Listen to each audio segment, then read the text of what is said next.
تو اللہ یہ بتا رہا ہے پیدا ہونے پر کہ کان میں اذان دلوا کر کہ جتنا وقت اذان کے ہونے میں اور جماعت کے ٹھہرنے میں ہے اتنا ہی وقت انسان کی زندگی اور موت ہے۔ تو ہم کو اس بات کی فکر کرنی ہے، تو وہ فکر اپنی آخرت کی کرنی ہے۔ ہم کو سب کو اس دنیا سے رخصت ہونا، کسی کو جلدی کسی کو دیر، مگر دنیا میں ہم آئے ہیں تو دنیا سے جانا تو یقینی ہے۔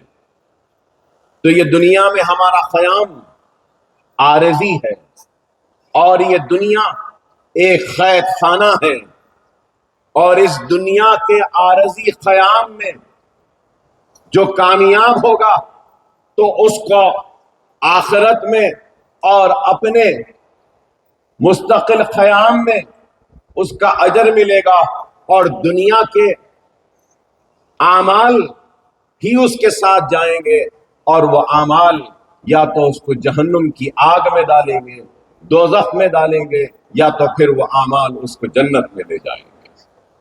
تو ہم کو دنیا کی محبت نہیں، اپنے آخرت کی فکر کرنی چاہیے۔ اور آج اگر ہم مصیبتوں کا شکار ہیں، مسائل کا شکار ہیں، یا آزمائش میں گھرے ہوئے ہیں، تو اس کی وجہ غیروں پر تنقید یا الزام یا تہمت لگانے سے پہلے ہم کو سب سے پہلے اپنے گریبان میں جھانک کر دیکھنا ہے کہ ہم سے کیا خطائیں ہوئی ہیں، ہم سے کیا غلطیاں ہوئی ہیں جس کی وجہ سے اللہ ہم سے ناراض ہے۔ اگر ہم اپنے غلطیوں کو ڈھونڈ لیں گے، اپنی خطاؤں کو ڈھونڈ لیں گے، اور اپنے روٹھے ہوئے اللہ کو منا لیں گے، تو دنیا بھی مل جائے گی اور آخرت بھی مل جائے گی۔ دنیا بھی مل جائے گی، آخرت بھی مل جائے گی۔ آج لوگ بار بار یہ بات کہتے ہیں کہ ہم اقلیت ہیں، اقلیت ہیں۔ ہاں بے شک ہم اقلیت ہیں، تعداد میں کم ہیں، لیکن تعداد میں صرف آج ہی کم نہیں، 1000 برس پہلے بھی تعداد میں کم تھے۔ صلاح الدین ایوبی نے جب بیت المقدس پر قبضہ کرنے کی کوشش کی اور بیت المقدس کو حاصل کر لیا، تب بھی تعداد کم تھی۔ میدان بدر میں بھی تعداد کم تھی، لیکن کیا بات تھی کہ تعداد کم رہنے کے باوجود بھی بدر میں کامیابی ملی، اور تعداد کم ہونے کے بعد بھی جنگ صلیب میں ہم کامیاب ہوئے اور صلیبیوں کو شکست ہوئی۔ تو یہ وجہ یہی تھی کہ ایمان مضبوط تھا، ایمان مضبوط تھا۔ اور آج بھی ہم کو اپنے روٹھے ہوئے اللہ کو منانا ہوگا۔ اور اللہ کو ہم کیسے منا سکتے ہیں؟ اللہ کو ہم نماز کے پابند بن کے منا سکتے ہیں۔ اللہ کو ہم کیسے منا سکتے ہیں؟ سجدے میں گر کر، اپنے آنکھ سے اشک کو بہا کر، اپنے گناہوں کے توبہ کے ذریعے ہم اللہ کو منا سکتے ہیں۔ رسول اللہ صلی اللہ علیہ وسلم نے حدیث شریف میں ارشاد فرمایا کہ وہ بندہ جو اپنے گناہوں سے خائف ہو کر، ڈر کر، سجدے میں گر کر، جب گڑ گڑا کر اللہ سے معافی مانگتا ہے تو اللہ سبحانہ و تعالیٰ اس کے گناہوں کو ایسے معاف کر دیتا ہے جیسے کہ وہ ابھی ابھی اپنے ماں کے کوکھ سے نکل کر دنیا میں قدم رکھا۔ تو ہم کو اور آپ کو اس بات کو سمجھنا ہوگا، ہاں ہم انسان ہیں، غلطیوں کا پہاڑ ہے، ہم انسان ہیں، گنہگار ہیں، لیکن اس بات کو ہم کو سمجھنا ہوگا کہ اللہ رحمان و رحیم ہے۔ اللہ معافی مانگنے والوں کو پسند کرتا ہے۔ خوف خدا میں جب ایک انسان ڈر جاتا ہے تو ایسے اور توبہ کرتا ہے اللہ کے سامنے اپنے گناہوں کے لیے وہ توبہ کرتا ہے تو اس کے گناہ ایسے معاف ہو جاتے ہیں جیسے کہ ایک درخت پہ سے سوکھے پتے جس طریقے سے جھڑ جاتے ہیں۔ تو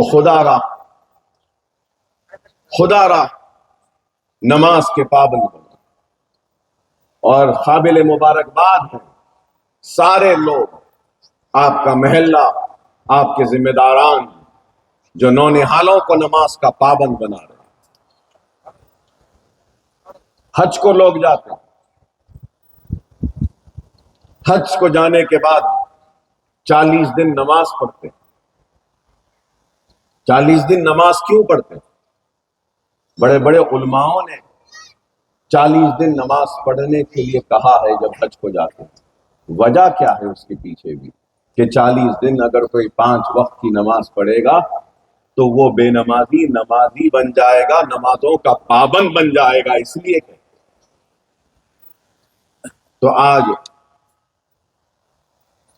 آپ اور ہم کو اپنے روٹے ہوئے اللہ کو منانا ہوگا، اپنے گناہوں سے توبہ کرنا ہوگا، دنیا کی محبت کو مٹانا ہوگا اور آخرت کی فکر کرنی ہوگی۔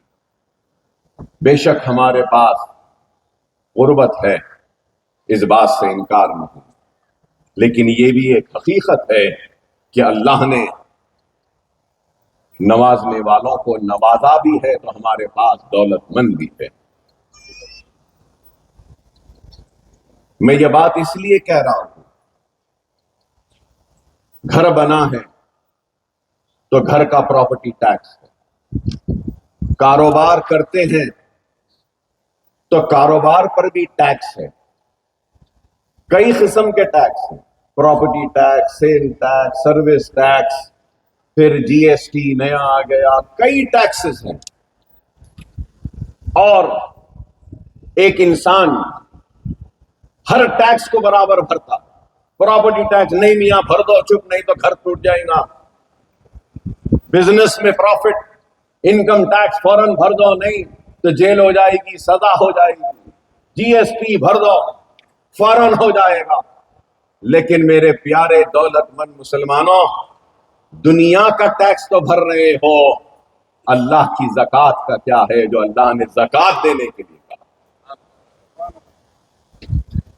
آج ہمارے پاس دولت مند بھی ہے، اگر مسلمان برابر سے زکوٰۃ نکال لے تو کسی مسلمان غریب کو کسی کے سامنے ہاتھ پھیلانے کی ضرورت نہیں ہوگی۔ برابر سے زکوٰۃ نکال، اگر میں غلط ہوں تو مجھے ٹوکیں کہ ایک وقت تھا بغداد کی گلیوں میں مسلمان بنڈیوں پر اپنی زکوٰۃ کو لے کر جاتے اور پکارتے پھرتے کہ ہے کوئی زکوٰۃ لینے والا تو لے لے، ہے کوئی زکوٰۃ لینے والا تو لے لے۔ یہ بھی دور تھا اسلام میں، اور آج ہم مسلمان برابر سے اپنی زکوٰۃ نکال لیں تو ہم کئی مسلمان پریشان حال بھائیوں اور بہنوں کی مدد کر سکتے ہیں۔ ہم کو کسی کے سامنے ہاتھ پھیلانے کی ضرورت نہیں۔ میں آج سے قریب 30 برس 25 برس پہلے سے مسلسل اپنے جلسوں میں ایک بات کہتا تھا، اور وہ بات یہی رہتی تھی، ہاں ابھی خطاب بہت کم کر رہا ہوں تو شاید لوگوں کو یاد نہیں، لیکن جو بزرگ ہیں ان کو ضرور یاد ہوگا۔ میں اپنے ہر جلسے میں یہ درخواست، وہ التماس، وہ التجا کرتا تھا سننے والے لوگوں سے کہ اپنے محلے کی مساجد میں ایک ڈبہ رکھ دو۔ کئی لوگوں کو کئی چیزوں کا شوق ہوتا ہے، کسی کو چائے کا شوق تو کسی کو پان کا شوق، بہت سے نوجوان ایسے ہیں جن کو ویڈیو گیمز کھیلنے کا شوق، تو کئی ایسے نوجوان ہیں جن کو کچھ دیکھنے کا شوق، بعض ایسے نوجوان بھی ہیں جن کو سگریٹ نوشی کا شوق، دن میں 2 سے 4 چائے پیتے ہیں، کم از کم آدھی ڈبی یا 1 ڈبی سگریٹ پیتے ہیں۔